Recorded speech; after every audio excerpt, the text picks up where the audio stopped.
Hoy estamos continuando con nuestra exposición de la carta de Pablo a los Gálatas.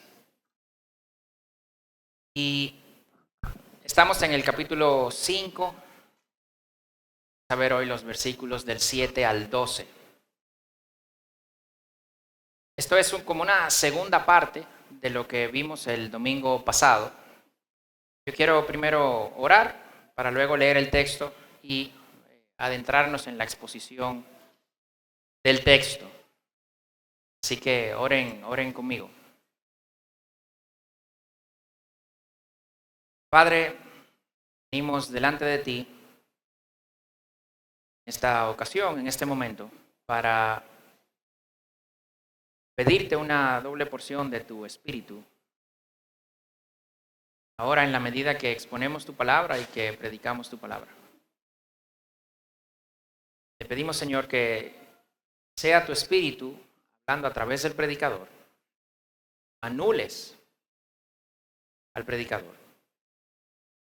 Que sea tu palabra, que sea tu espíritu, que ministre a todos, viendo al predicador, a todos los que estamos aquí. Que sea un momento especial, Señor, que tú puedas tomar esta palabra, que tú puedas ponerla en nuestros corazones. Podamos, Señor, de una manera más amplia, más grande, ver la verdad de tu evangelio, ver lo importante que es para nosotros, ver, Señor, las implicaciones, cómo debe ese evangelio verse en nuestra vida. Sé con nosotros, Señor, en este momento. Muévete entre nosotros, Señor. Tu nombre sea glorificado. Te lo pedimos. En nombre de Jesús. Amén. Bien, entonces, decía que estábamos viendo la carta a los Gálatas. Vamos en el capítulo 5 y vamos a leer los versículos del 7 al 12. Tenemos ya un tiempo viendo esta carta. No vamos a hacer un recuento de lo que hemos visto, sino que vamos a entrar en el texto de una vez. E iremos comentando algo de lo que ya hemos visto hasta ahora. Así que si me acompañan leyendo en sus Biblias, abiertas o encendidas, como prefieran, en el versículo 7 del capítulo 5 de la carta a los Gálatas y leeremos hasta el versículo 12. Y dice así: ustedes corrían bien. ¿Quién les impidió obedecer a la verdad? Esta persuasión no vino de aquel que los llama. Un poco de levadura fermenta toda la masa. Yo tengo confianza respecto a ustedes en el Señor, de que no optarán por otro punto de vista. Pero el que los perturba llevará su castigo, quien quiera que sea. Pero yo, hermanos, si todavía predico la circuncisión, ¿por qué soy perseguido aún? En tal caso, el escándalo de la cruz ha sido quitado. Ojalá que los que los perturban también se mutilaran. Este texto es como una continuación o una segunda parte del texto que vimos el domingo pasado. Algunos comentaristas, de hecho, manejan el domingo pasado y este como una sola unidad. Pero quisimos separarlo porque había mucho que descomponer aquí. Pero un pequeño recuento, veíamos el domingo pasado, los versículos del 1 al 6, donde Pablo les recordaba las consecuencias de volver a creer en una salvación por obras. Y entre otras cosas decía que Cristo no les aprovechará para nada si se circuncidan, que se separaban de Cristo, que caían de la gracia. Y para Pablo hay una dualidad, ¿verdad? Hay una contradicción entre el evangelio por fe y el evangelio por obras. Estas dos cosas no se mezclan y si tienes uno no tienes el otro. Y las obras no son solo circuncidarse. Que Pablo terminaba el texto que veíamos el domingo pasado con decir que ni la circuncisión, pero ni la incircuncisión tampoco eran nada. Ninguna de las dos valía algo. Entonces, las obras no son solo circuncidarse, pero también no circuncidarse puede ser considerado como obra. Y así terminaba Pablo el domingo pasado. En estos versos ahora Pablo hace referencia a los judaizantes y nos deja una advertencia contra aquellos que tergiversan el evangelio como los judaizantes estaban haciendo. Pero también nos recuerda el problema, llamarle así, del evangelio, el escándalo, así le llama él, del evangelio. Y es algo con que nos vamos a encontrar en la medida que predicamos este evangelio, que es creído o es rechazado con vehemencia, pero nunca ignorado.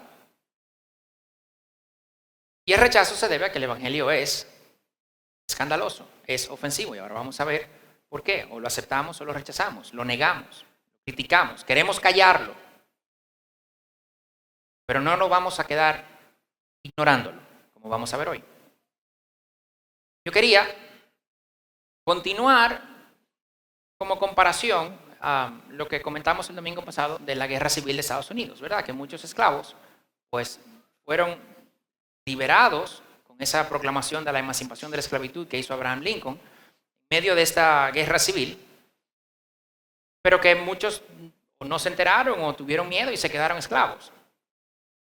Pero también hubo otra cosa que pasó, y es que muchos fueron liberados, se consideraron libres, pero entonces los dueños de plantaciones, como muchos de estos ex esclavos no sabían leer, muchos de estos dueños de plantaciones, como hombres libres, los hicieron firmar contratos con unas exigencias y unas formas de pago y unos niveles de trabajo que era prácticamente como si fueran esclavos de nuevo. Y ellos, por no saber leer, lo firmaban, pero ahora lo firmaban como hombres libres. Entonces, esos dueños los engañaron. Y estos que eran ahora libres, pues entonces volvían prácticamente a vivir como esclavos. Y esto es algo similar, en alguna manera, a lo que estaba pasando aquí. Dice el versículo 7, ustedes corrían bien. ¿Quién les impidió obedecer a la verdad? Es decir, que ya ellos habían vivido esa libertad en Cristo. Habían vivido esa libertad a la que Cristo los llamó, pero ahora estaban a punto de volver a la esclavitud. Y esto lo vemos en el capítulo 3, versículos 2 y 3. Eso es lo único que quiero averiguar de ustedes, dice Pablo. ¿Recibieron el Espíritu por las obras de la ley o por el oír con fe? ¿Tan insensatos son? Habiendo comenzado por el Espíritu, ¿van a terminar ahora por la carne? Dice Pablo. Es decir, ellos empezaron bien. Habían creído, habían experimentado el Evangelio, habían recibido el Espíritu. Habían corrido bien. De nuevo, Pablo encanta usar metáforas de deportes, principalmente de carreras. Llama la atención que ahora nosotros no hablamos de carreras, hablamos del caminar cristiano, ¿sabes? Pero cuando tú hablas de carrera, tú implicas un esfuerzo, una disciplina, un trabajo, una preparación. Y cuando tú hablas de caminar es un poquito más suave. Pero bueno, eso es una observación interesante. Yo creo que debiéramos recuperar la metáfora de carrera y no tanto de caminar. Pero a Pablo le encanta estas metáforas deportivas. Las usa muchas veces. Y ahora dice de nuevo, ustedes corrían bien. Les impidió obedecer a la verdad. Y esta palabra dice que les impidió es, de hecho, dentro de la misma metáfora de carrera, ¿quién se les mete en el medio, en el carril que ustedes van corriendo? En inglés, who cut you off? La palabra en el griego original sí tiene que ver con cortar. O sea, que la traducción en inglés es un poco más literal. Who cut you off? O sea, ¿quién se les mete en el medio? Ustedes van por su carril y alguien se mete, ahora no pueden correr bien, ahora los hace tropezar. ¿Quién se les mete en el medio a ustedes en su carril? Y ese que se mete en el medio es el mismo que veíamos en el capítulo 3, versículo 1, que los había hechizado. ¿Quién los ha fascinado? ¿Quién los ha hechizado? Es la misma persona. Quien los había hechizado es quien les cortó el camino, quien se les metió en su carril, entorpeciéndolos, para que no puedan correr bien. Que para Pablo esto es obedecer. Y alguien puede preguntar, pero pastor, el tema es creer la verdad. Porque ellos estaban creyendo una cosa y ahora estaban creyendo otra. Como Pablo aquí habla de obedecer. Y es que la verdad cristiana, una vez creída, conlleva una obediencia. No puedes divorciar una cosa de la otra. Dice Philip Ryken, qué creemos y cómo nos comportamos no pueden ir separados. Hay un vínculo irrompible entre la integridad teológica y la vitalidad espiritual. No podemos separar una cosa de la otra. John Stott dice también, nuestro credo es expresado en nuestra conducta y nuestra conducta es derivada de nuestro credo. No podemos divorciar lo que creemos de lo que hacemos. Si decimos que creemos el cristianismo, si decimos que creemos el evangelio, pero no vivimos ese cristianismo, no vivimos ese evangelio, entonces no es el evangelio que creemos.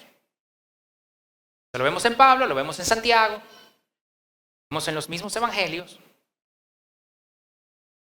Por eso la pregunta de Pablo, ¿quién les impide obedecer la verdad? ¿Quién les impide que sigan corriendo bien, que sigan obedeciendo lo que ya ustedes venían obedeciendo, que sigan viviendo como ya ustedes venían viviendo? Ya ustedes no están creyendo, por tanto, obedeciendo esa verdad. ¿Qué verdad? La verdad del evangelio. Pablo usa esa expresión, la verdad del evangelio, en el versículo 5 del capítulo 2 y en el versículo 14 del mismo capítulo. Esa verdad es la verdad del evangelio. Y no obedecen ya esa verdad que sí viene de Dios. Pablo ya lo ha demostrado durante todos los capítulos 3 y 4. Por eso dice, en el versículo 8, tajantemente, esta persuasión no vino de aquel que los llama. Es un juicio severo contra los judaizantes. Esto que ellos quieren que ustedes crean, esto que ellos quieren que ustedes vivan, no viene de Dios. De Dios viene la verdad. Y esto no es la verdad. Y eso es un juego de palabra en el griego que Pablo usa, que afirma que quienes están desviando a los Gálatas, quienes se metieron en su camino, ¿verdad?, no vienen de Dios. El juego de palabras es entre persuasión y obediencia, que es una palabra parecida. Gálatas 1:6 dice, me maravillo de que tan pronto ustedes hayan abandonado a aquel que los llamó por la gracia de Cristo para seguir un evangelio diferente. ¿Quién fue que los llamó? Dios. Cristo. Y entonces ahora, ustedes no están obedeciendo esta verdad, no están creyendo esta verdad, por esta otra persuasión de estas otras personas que no vienen de Dios. No vienen de aquel que los llamó, que es Dios, claramente. Entonces venían corriendo bien, pero fueron persuadidos para no obedecer y para no creer la verdad, que originalmente habían sido persuadidos para obedecer. Eso es lo que Pablo dice.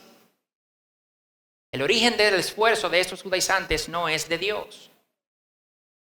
Por más elocuentes que sean, por más bien que hablen, por mejores que sean los espectáculos que puedan montar, por más eventos que hagan, por más seguidores que tengan en redes sociales, la persuasión de estos judaizantes no viene de Dios. ¿Y por qué? ¿Cómo lo sabemos? Porque su mensaje no es la verdad. La verdad del evangelio es la salvación por gracia, salvación por fe y no por obras, de vida en el espíritu y no por la carne. Recordemos que Pablo viene en el capítulo 3 casi completo y el capítulo 4. Él empieza el capítulo 3 y con solo 3 versículos les recuerda a los Gálatas, ustedes vivieron esto ya. O sea que apela a la experiencia de vida de los Gálatas. Quienes ya habían recibido el evangelio, quienes ya habían recibido el espíritu, ya habían vivido esto. Y les recuerda, ya ustedes lo vivieron.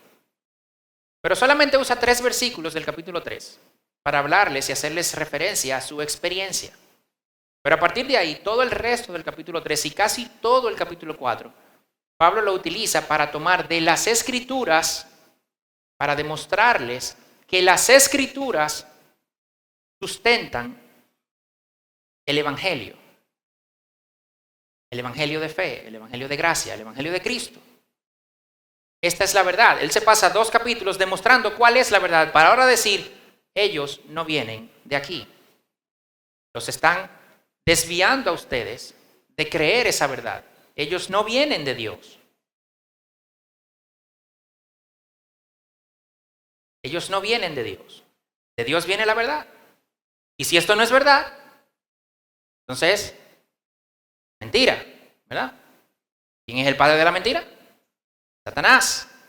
Entonces, si esto no viene de Dios, entonces viene de Satanás. Wow. Pero está como fuerte, ¿no? Viene de Satanás, así, ya, del infierno. Bueno, pues sí. Realmente no hay mejor estrategia que Satanás pueda usar que hacerte creer que tú estás bien con Dios por seguir los mandamientos mismos que Dios te dio. Porque tú dices, pero ven acá, fue Dios que me dijo que lo hiciera, entonces yo lo estoy ahí siguiendo, entonces yo estoy bien con Dios. De nuevo, Satanás no va a venir a decir, ahora tiene que adorar los espíritus malignos. No, eso es muy obvio. Entonces él viene y te dice, no, tú lo que tienes que hacer es seguir esto mismo, la misma ley que Dios te dio, y ya, y con eso tú cumples. Dice, oh, eso suena hasta lógico. Hasta lógico suena eso. Porque si Dios me lo dio para que yo lo cumpla, ¿verdad? Entonces yo lo cumplo y con eso yo gano el favor de Dios. Y eso es una mentira que viene del infierno, eso huele a azufre. ¿Por qué? Porque es mentira que podemos seguir estos mandamientos. Entonces Satanás lo que hace es que infla nuestro ego para hacernos creer o que sí podemos, o que si no podemos, valemos tanto que Dios como quiera nos va a considerar que sí. Pero el punto es que nos aleja de darle el valor al sacrificio de Cristo que tiene, que es lo único que puede hacernos estar bien con Dios. Y no soy yo que estoy siendo fuerte y exagerado. Miren la advertencia que da Pablo en el versículo 9. Un poco de levadura fermenta toda la masa. De nuevo, no hay que venir a decir, hay que ser discípulo de Satanás. No. Es muy evidente. Hay que hacernos creer que algunas buenas obras ayudan. Eso está bonito, suena. Algunas buenas obras ayudan. Tú tienes que poner de tu parte. Pablo dice un poco de levadura, un par de obritas, y termina perdiendo todo el evangelio. De Cristo se han separado. De la gracia habremos caído. Cristo se nos hace inútil. Lutero decía, en teología, un pequeño error daña toda la enseñanza. Entonces, alguien puede preguntar, creo que tampoco hay que ser, tú sabes, ¿no? Porque ahora se habla mucho de que la doctrina no. O sea, sí, la doctrina está bien, pero vamos a ver. Es lo mismo decir que la salvación es por gracia a decir que la salvación es por gracia solamente. Lo mismo. Para nada lo mismo. Porque cuando yo digo que es solamente, yo excluyo todo lo que no sea gracia. Es lo mismo decir que Jesús es el camino o que Jesús es un camino. Lo mismo. En las entrevistas con nuevos miembros, una de las preguntas que le hacemos es que digan en sus propias palabras, en un resumen bien corto, qué es el evangelio para ellos. Y en general, yo creo que solamente una sola persona, en todo el tiempo que tenemos, solamente una sola persona, y honestamente no recuerdo quién, pero solamente una persona respondió algo que realmente el evangelio no era. Entonces, pues, fue miembro en ese momento, pero todo el mundo responde, en general, bien. Pero muchos dicen Cristo, el perdón de nuestros pecados, su muerte en la cruz, y a veces no mencionan la resurrección. Y yo les pregunto, ¿y la resurrección? Y no es porque ellos no crean en la resurrección, y no es porque yo sé que la creen, pero es para que se diga eso también.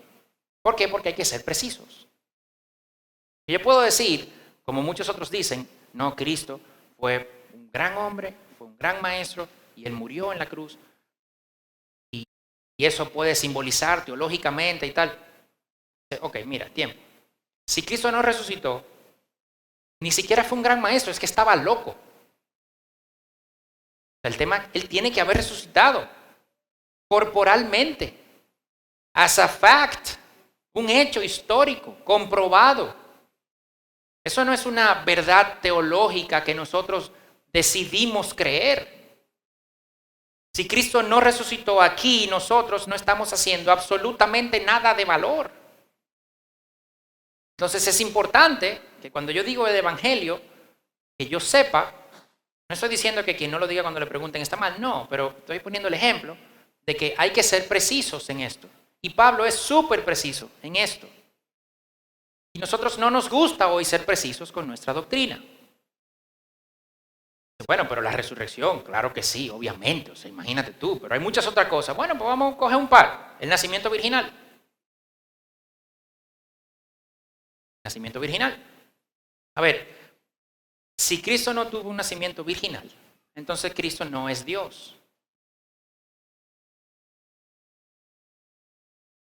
Y si Cristo no es Dios, Cristo no puede perdonar pecados.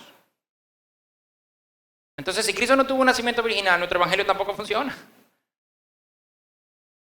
Dice, bueno, pues entonces no, sí, él tuvo un nacimiento virginal, no, pero él tuvo un nacimiento virginal, pero también un nacimiento, vamos a decir, carnal, porque él fue concebido y estuvo en la matriz de una mujer,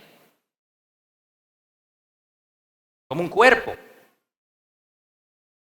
Pero como una célula, después con 2, después con 4, después con 8, después con 16, y así. Y pasó todo ese proceso. Y si él no hizo eso, entonces él no puede tomar mi lugar en la cruz porque no fue hombre.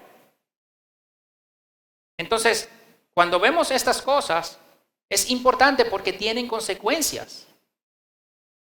Tienen consecuencias y tenemos que estar claros nosotros de eso. Si Cristo no es 100% Dios, no puede perdonar pecados. Y si no es 100% hombre, entonces no puede tomar mi lugar.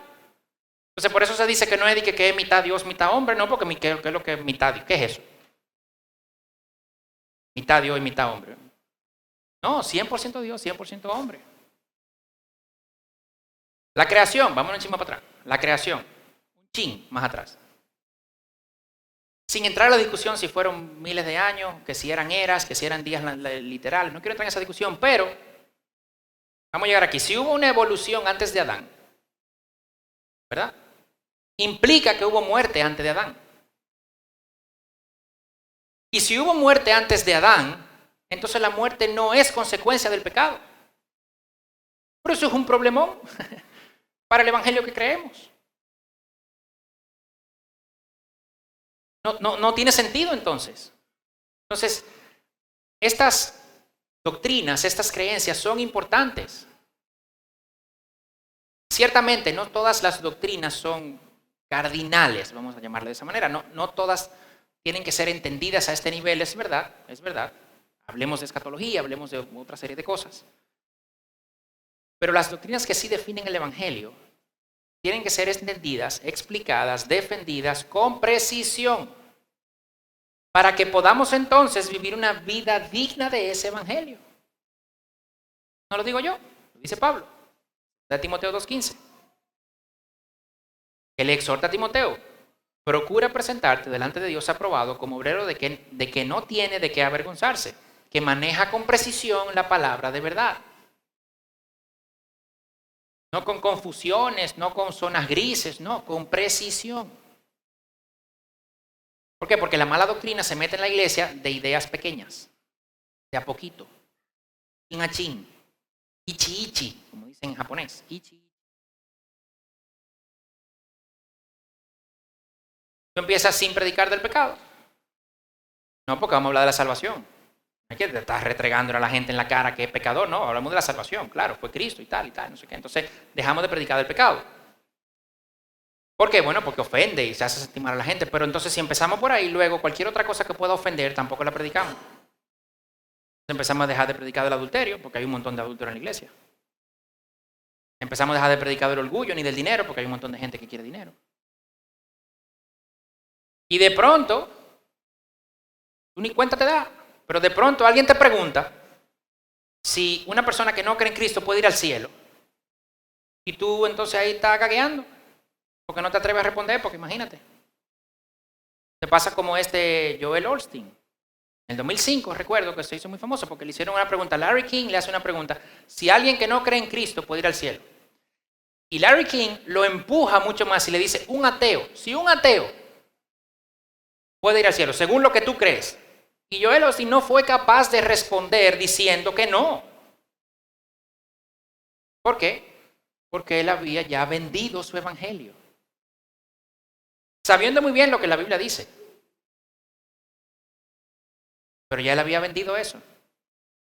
Había empezado poquito a poquito, chin a chin. Un poco de levadura fermenta toda la masa.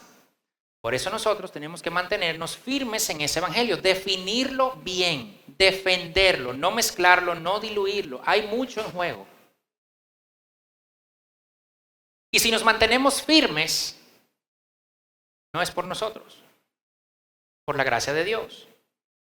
El versículo 10. Yo tengo confianza respecto a ustedes en el Señor. Yo no tengo confianza en ustedes, Gálatas. Yo no tengo confianza ni siquiera en mi predicación, que fue muy buena. No. Yo tengo confianza respecto a ustedes en el Señor. De que no optarán por otro punto de vista. No en que nosotros vamos a empezar la obra que Dios terminó, no.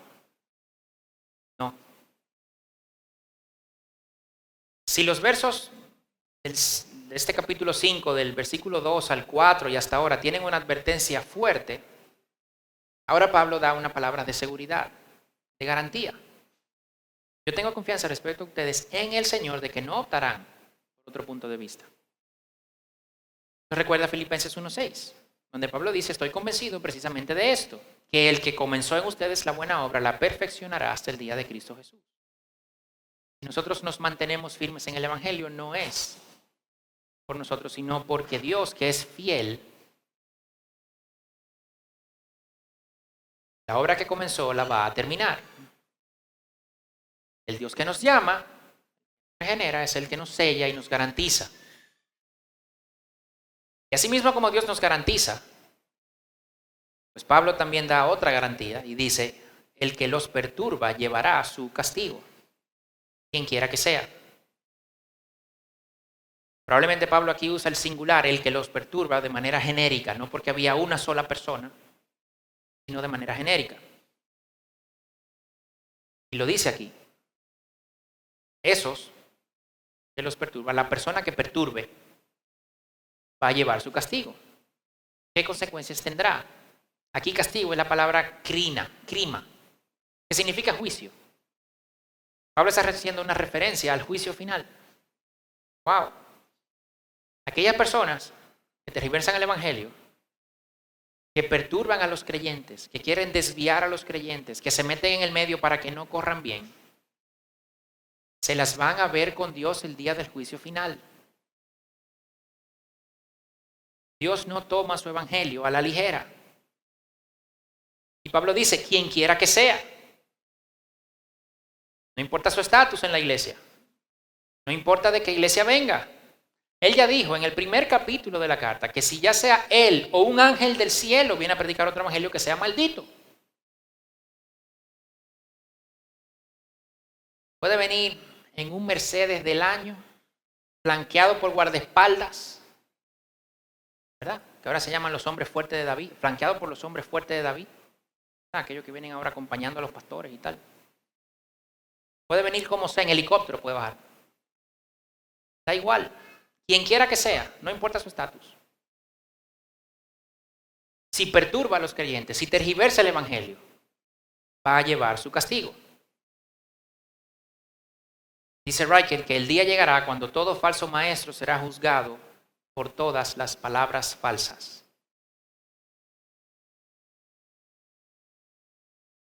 Es una advertencia para los falsos maestros, pero esto es una advertencia para los maestros que queremos ser fieles con la palabra también. Pablo le dice a Timoteo, tienes que manejar la palabra con precisión. Tú no puedes estar enseñando sin precisión, tú no puedes estar enseñando de manera que dejes a la gente confundida. Es tu responsabilidad. Y eso es importante. Es importante. Yo que estoy aquí arriba, esto me pesa mucho. Pero ustedes también, que a veces comparten el evangelio con personas, que a veces sirven aquí también, un grupo de mujeres, por ejemplo, que a veces están compartiendo con otras de textos y tal, personas que son nuevos creyentes, que van donde una persona, oye, guíame, te hacen preguntas. Obviamente, tú no tienes que tener las respuestas a todas las preguntas, eso es verdad. Para eso Dios puso maestros, para eso puso pastores. No todo el mundo es pastor y maestro. Pero lo que sí cae sobre todos nosotros es que tenemos que entender con precisión, con la mayor precisión que podamos, el Evangelio. Tenemos que defender el Evangelio. Y no es de sorprender que si Dios se lo toma en serio, Satanás entonces también lo ataque. Dice, pero yo, hermanos, versículo 11, todavía predico la circuncisión. Si todavía predico la circuncisión, ¿por qué soy perseguido aún? O sea, a Pablo lo estaban persiguiendo. Es posible que los judaizantes hayan dicho que Pablo todavía predicaba la circuncisión. Es posible. Por eso Pablo se defiende de esta manera. Es posible que ellos hayan dicho que Pablo todavía insistía en la circuncisión. Puede ser, algunos consideran que esto tiene que ver con cuando él circuncidó a Timoteo, que es lo más probable eso pasó después que esta carta se escribió, pero si él lo hizo con Timoteo, puede ser que lo haya hecho con otros también. ¿Qué pasa en el caso de Timoteo? Que Timoteo era judío y no había sido circuncidado. Entonces, como para Pablo ni la circuncisión ni la incircuncisión son nada, Pablo dice en el caso de Timoteo, tú que eres judío, que no te has circuncidado, cuando vamos a predicarle a judíos, eso es un problema. Entonces, Timoteo, circuncídate. Porque esa es parte de tu herencia cultural, vamos a llamarle de esa manera, y eso está impidiendo que seamos más efectivos en la predicación del Evangelio. Para los judíos me hago judío, pero para los griegos me hago griego. Tito fue a Jerusalén, era griego, no judío, griego, y no fue circuncidado en Jerusalén. ¿Por qué? Porque estaban diciendo que él tenía que circuncidarse para salvación. Pablo fue vehemente con eso y dijo que no, y Tito no se circuncidó en Jerusalén. Entonces ellos decían, es posible, que Pablo todavía predicaba la circuncisión. Y es cierto que Pablo se pasó una gran parte de su vida entendiendo que las obras le llevaban a la salvación. Él era judío, él era fariseo. Pero aquí Pablo demuestra lo ilógico de esta acusación. Él dice, ven acá, si es verdad que yo todavía estoy predicando la circuncisión, entonces ¿por qué me persiguen? Si yo estuviera predicando la circuncisión no me perseguirían. Pero me están persiguiendo. Pues evidentemente no estoy predicando la circuncisión. Y aquí Pablo vuelve a mencionar la persecución. Ya él dijo en el 4:29, el que nació según la carne, hablando de Ismael, persiguió al que nació según el Espíritu, de Isaac, de Abraham. Así también sucede ahora, dice Pablo en ese versículo. O sea que todavía en ese momento estaba esa persecución de aquellos que nacen de la carne, de aquellos que quieren la ley, contra aquellos que nacen del Espíritu, aquellos que son libres. Y eso es una cosa muy rara porque los cristianos de hoy parece como que nadie nos persigue. Más bien, lo contrario. Los cristianos de hoy estamos tan bien con Dios que hasta nos llevamos bien con el mundo. Es una cosa increíble. Nos va bien económicamente, socialmente, hasta en la farándula. O sea, los líderes cristianos se llevan bien en la farándula inclusive. Lo invitan a programas del mundo, farandulero y cosas. No para hablar del Evangelio.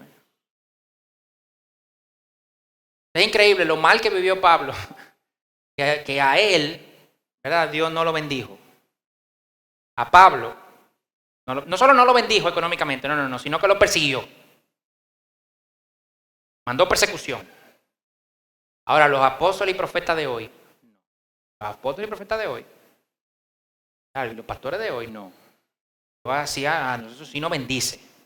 Económicamente, socialmente y de todas las formas. Cosa rarísima esa.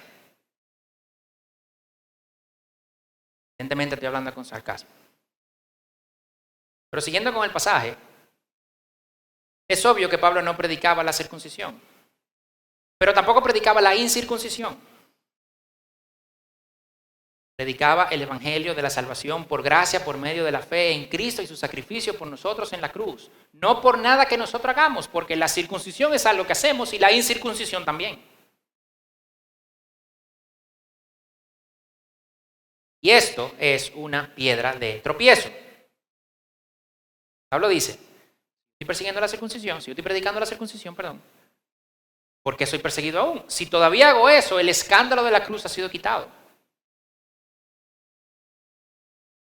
Escándalo, la palabra griega asimismo, escándalo, significaba piedra de tropiezo, obstáculo, ofensa. ¿Y por qué entonces es ofensivo? Porque es un obstáculo el evangelio para Pablo. Es ofensivo porque que nos digan que nuestras obras son basura nos ofende. Que nos digan que lo mejor que podemos dar es una cosa podrida, es un trapo sucio, hediondo. Eso es ofensivo.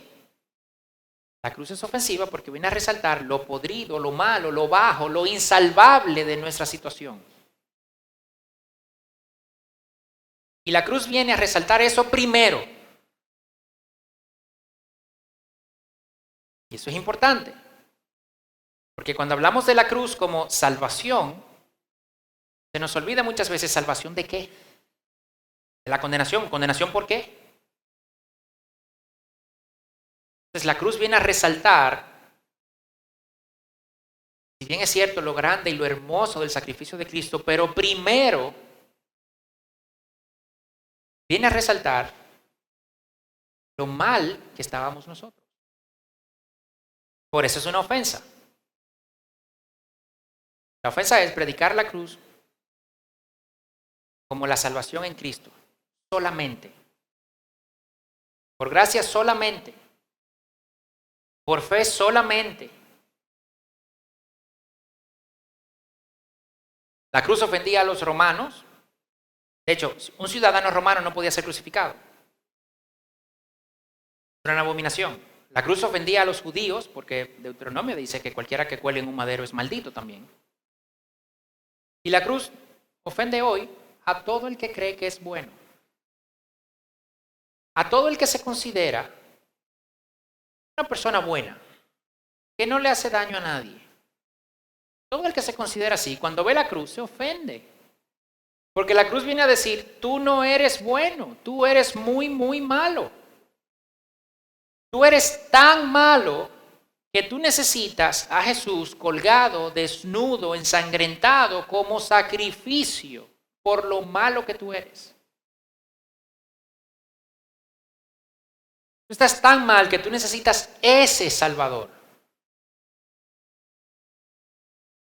Ese Salvador. Tú no necesitas un Salvador que venga contigo para que tú te sumes en la batalla. No, no, no, no. No, no, no. No. Que Cristo va a venir para que nos sumemos a Él. Eso es verdad, pero después ¿de qué? Después de que ya Él vino así. Necesitamos ese Salvador y eso ofende. Dice F.F. Bruce, la cruz elimina por completo toda idea de logro personal o mérito propio cuando se trata de la salvación de Dios. El hecho de estar reducido a recibir la salvación únicamente del crucificado, si es que se va a recibir en absoluto, es una ofensa para todo sentido de orgullo personal y autosuficiencia. El hecho de estar reducido a recibir la salvación únicamente del crucificado, si es que se va a recibir en lo absoluto, es una ofensa para todo sentido de orgullo personal y autosuficiencia. A eso es que Pablo se refiere con que el escándalo de la cruz ha sido quitado si yo estoy predicando la circuncisión todavía, porque estoy predicando que por las obras. Y el versículo 12, probablemente en la expresión más fuerte de Pablo en todas sus cartas, él dice, ojalá que los perturban también se mutilaran. Y el verbo para mutilar aquí se utiliza en la Septuaginta Septuaginta es la traducción a griego que se hizo una vez del Antiguo Testamento, que era la que muchos utilizaban en ese momento. Entonces, la palabra para mutilar aquí es la misma palabra que se usaba en la Septuaginta para referirse a la castración del miembro masculino. Deuteronomio 23 dice, ninguno que sea castrado entrará en la asamblea del Señor. Es la misma palabra. Esta castración era una práctica religiosa pagana de las naciones alrededor de Israel en aquel momento. Y puede que Pablo haya dicho esto también haciendo una referencia a que aquellas personas, esos judaizantes que están tergiversando el evangelio, ojalá que sean cortados de la asamblea también. Pero hay otra connotación que esto puede tener, porque todavía en el tiempo de los Gálatas habían cultos paganos, diosas Cibeles, por ejemplo, donde los sacerdotes, algunos sacerdotes de la diosa Cibeles se castraban para dedicarse por completo al culto de esta diosa. Entonces, con cierto sarcasmo, Pablo está igualando la circuncisión judía a la castración pagana. ¿Se entiende la conexión? Pablo está diciendo, ojalá que los perturban también se mutilaran. Ojalá que aquellos que quieren hacerlos a ustedes circuncidar también hagan como aquellos paganos que se castran en el servicio a sus dioses paganos y a sus ídolos. Ojalá que hagan eso también. ¿Por qué? Porque es lo mismo. Wow.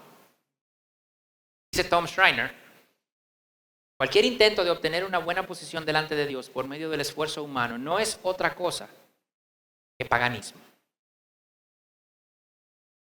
según Pablo. Y por eso debe ser rechazado de raíz y por completo. Aquellos que están tan cautivados por la circuncisión como medio para entrar al pueblo de Dios, en realidad se están excluyendo a sí mismos del pueblo de Dios.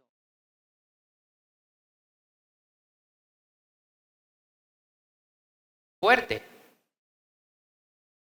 fuerte esta expresión de Pablo, pero porque hay mucho en juego.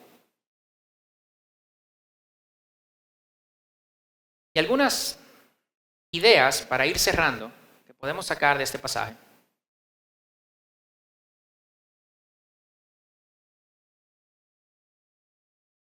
Pablo usa muchas ilustraciones y metáforas deportivas. Y puede que nosotros no veamos esto porque no necesariamente entendemos el contexto histórico en el que lo está diciendo, pero si leemos la Biblia podemos darnos cuenta que cuando Pablo habla de la carrera, él nunca habla de la carrera para decirnos cómo somos salvos. Él siempre habla de la carrera después que somos salvos, entonces es una carrera para vivir la vida cristiana. Interesante porque en el primer siglo o en ese tiempo, para correr en estas competencias había que ser ciudadano primero, griego o romano. Nosotros puede que no veamos eso porque no sabíamos ese contexto, pero es interesante. ¿Por qué? Porque Pablo nunca dice corre para ser salvo. No, corre porque eres salvo, así como tú corres porque eres ciudadano. Tú no corres para ser salvo. Nosotros corremos porque ya somos salvos. Queremos cumplir la voluntad de Dios en nuestra vida. Otra cosa que podemos resaltar de aquí es la advertencia a los falsos maestros. Aquellos que cambian lo que dice la Biblia, predican unas cosas sí, otras cosas no. Lo hacen a propósito, para mantener las ovejas engañadas. Para mantener a veces inclusive las ovejas oprimidas, manipuladas. Prometen sanidad, prosperidad, prometen matrimonio sin problema, prometen vidas felices, Cuando eso no llega, ¿qué pasa? La culpa es de la oveja. Le falta fe. Que si han pecado. Y eso es en el mejor de los casos. Porque siempre que alguien te diga que te falta fe, probablemente tienes razón. Siempre que alguien te diga que tú tienes pecado, probablemente tienes razón. La conexión que está haciendo es incorrecta. Pero si alguien me dice que me falta fe, pues yo, si me reviso, probablemente estaré en lo correcto. Y si hago lo correcto, pues mejoraré, ¿verdad? O sea que aquellos que te dicen, no, te falta fe, es porque tú estás pecando, pues eso es lo mejor que te pueden decir. Pero muchas veces no es ni siquiera eso. Muchas veces es, que tú te falta ofrendar. Que tú estás desobedeciendo. No la palabra, no, tú estás desobedeciendo a los líderes. Manipulan. Y esa gente que tergiversa el evangelio, Pablo dice, van a sufrir la consecuencia. Se la van a ver frente a Dios el día del juicio.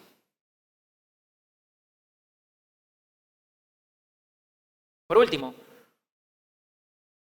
el escándalo de la cruz vale la pena.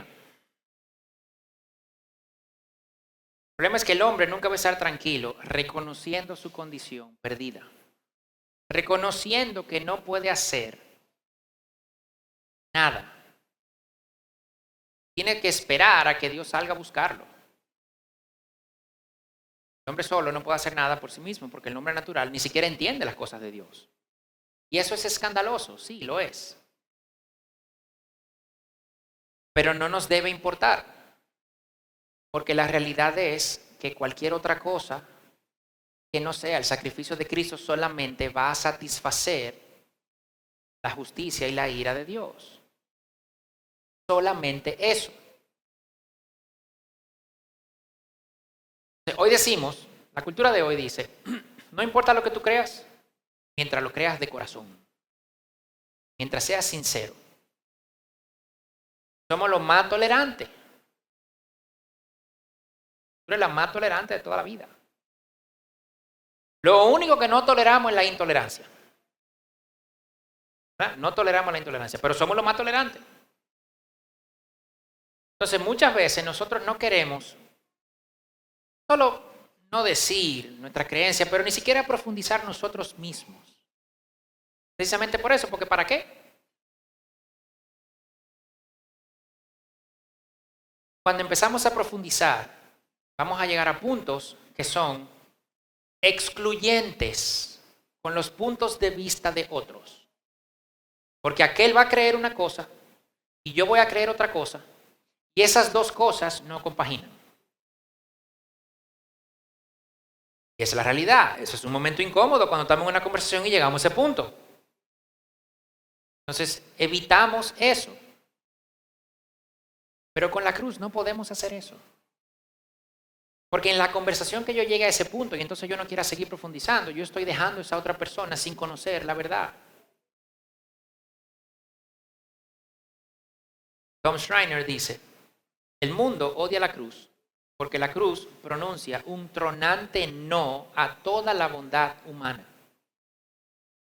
La cruz nos deja al descubierto delante de Dios y expone nuestra maldad y perversidad. La cruz nos recuerda que la solución al problema humano es la muerte y la resurrección, mientras que nosotros como seres humanos pensamos que podemos ser reformados y transformados mediante la educación y mediante las influencias civilizadoras. Cuando el mensaje de la cruz irrumpe en la conciencia humana o nos lleva al arrepentimiento o nos enfurece, ser una afrenta a nuestro ego. Nosotros no queremos reconocer que lo que necesitamos es un Salvador que murió y resucitó. Nosotros decimos que nuestro problema principal no es el pecado, es el pecado, pero eso se arregla. ¿Cómo se arregla? Bueno, con educación, con políticas públicas, ¿verdad? Con exhortaciones, con coaches, que tenga yo algo en contra sí tengo, pero no es que tenga yo todo absolutamente en contra de los coaches, pero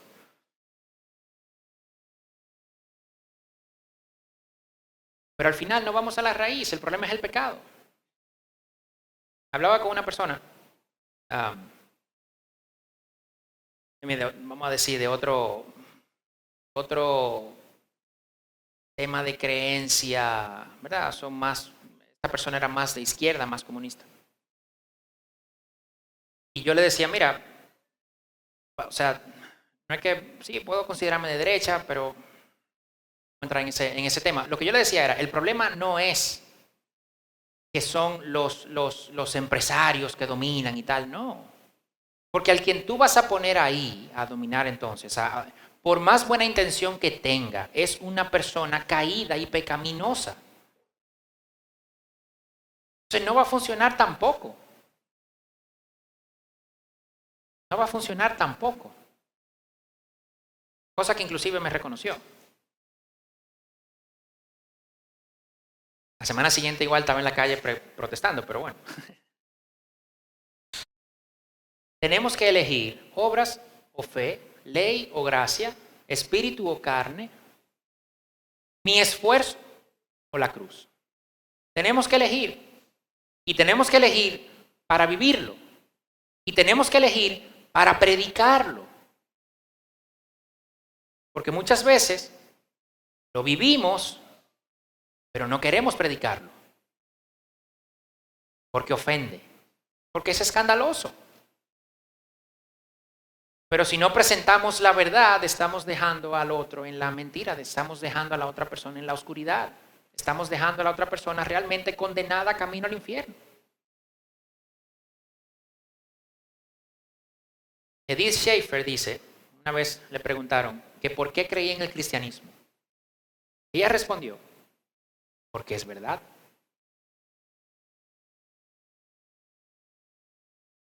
Porque es verdad. Y tenemos que estar convencidos de eso. Cualquier otro camino es mentira. Cualquier otra opción es mentira.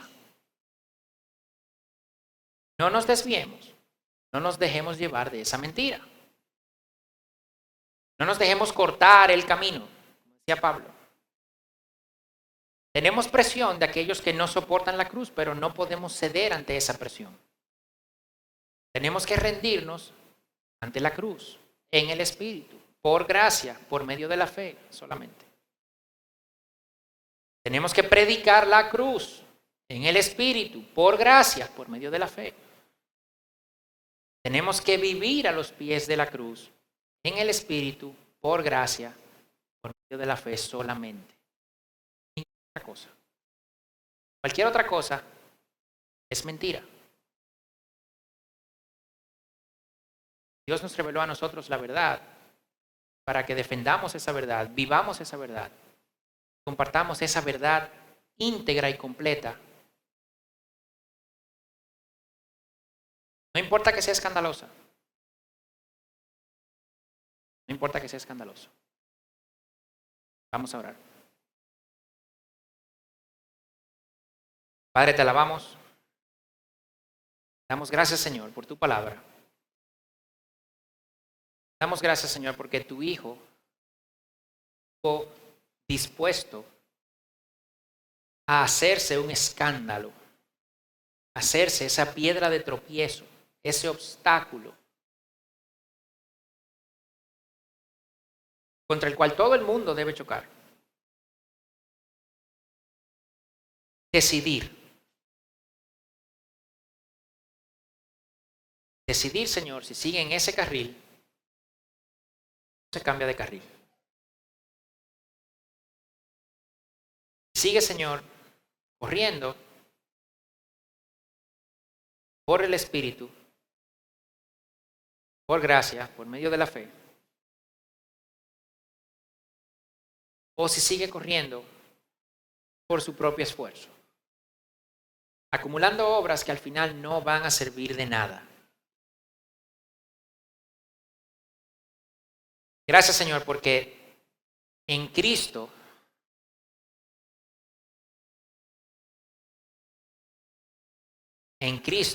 consumado fue. Ya no hay nada que yo tenga que aportar, ya no es necesario.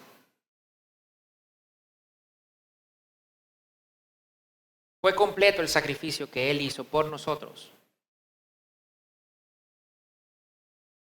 No hay nada en mí, nada que yo haga, que me haga cambiar mi estatus frente a ti.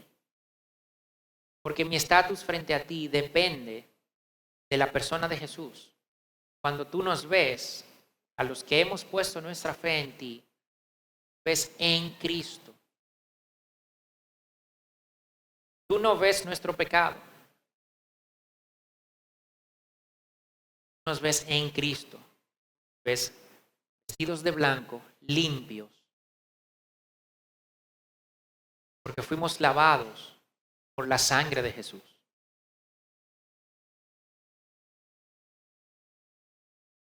Padre, que esa sea la verdad que sostiene toda nuestra vida. Que esa sea la verdad que nosotros defendamos.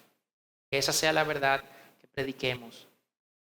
Que esa sea la verdad que queremos entender a profundidad para manejarla con precisión. En la medida que esa verdad transforma nuestra vida. En la medida que nosotros compartamos esa verdad con otros. Para que otros puedan también ver tu gracia, tu bondad. Puedan también tener sus vidas transformadas.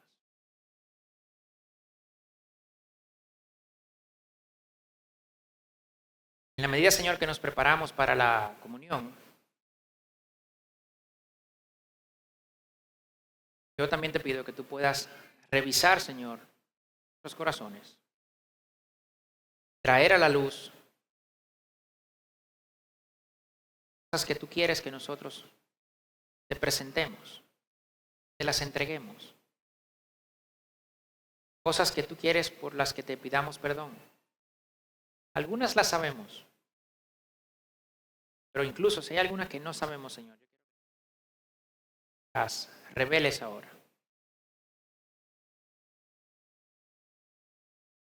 Padre, de nuevo, porque no venimos delante de ti contando con nuestro esfuerzo, venimos delante de ti contando con el sacrificio de Cristo, porque no es por nuestras obras, es por lo que Él hizo en la cruz. No permita, Señor, que nos desviemos.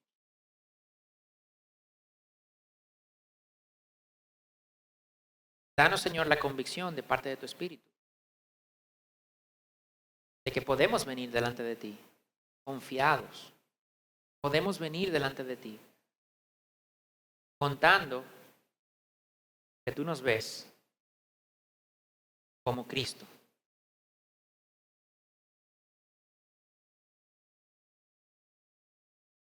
Padre, eso no significa que no tengamos pecado.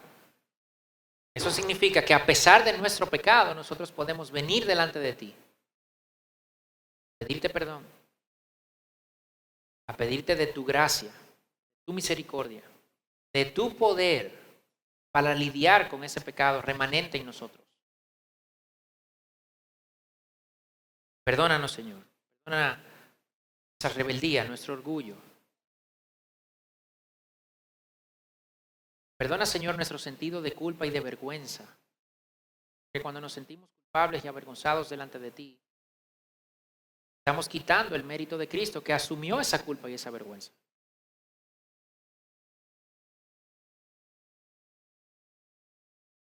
Limpia nuestro corazón, Señor. Limpia nuestro corazón del pecado, del orgullo, de cualquier sentir de que no somos dignos de estar delante de ti por nuestro pecado o de que somos dignos de estar delante de ti por nuestras obras.